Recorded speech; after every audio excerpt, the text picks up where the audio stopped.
کیا ہم صرف بھوکے اور پیاسے رہنے کو ہی روزہ سمجھتے ہیں یا روزہ اس سے کہیں زیادہ ہے؟ آج سچ جان لیتے ہیں۔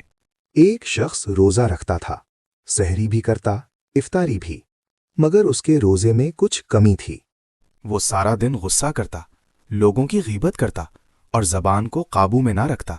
اس کا جسم تو روزے میں تھا مگر اس کا کردار نہیں۔ اور ایک دوسرا شخص بھی روزہ رکھتا تھا، کمزور بھی تھا، پیاسا بھی، لیکن اس کے چہرے پر سکون تھا۔ اس کی زبان نرم تھی، آنکھیں جھکی ہوئی تھیں، دل اللہ کی یاد میں مصروف تھا۔ یہ تھا اصل روزہ۔ نبی کریم صلی اللہ علیہ وسلم نے فرمایا، کتنے ہی روزے دار ایسے ہیں جنہیں روزے سے صرف بھوک اور پیاس ہی حاصل ہوتی ہے۔ سوچئے، ہمارا روزہ کون سا ہے؟ وضاحتی اور طاقتور انداز۔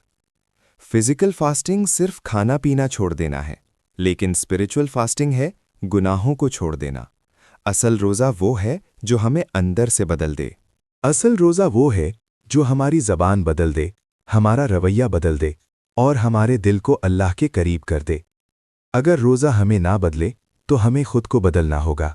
اللہ ہم سب کے روزے قبول فرمائے، آمین۔ ایسی ہی ایمان افروز ویڈیوز کے لیے رحمت المومنین میڈیا کو سبسکرائب کریں اور اس پیغام کو آگے ضرور پہنچائیں۔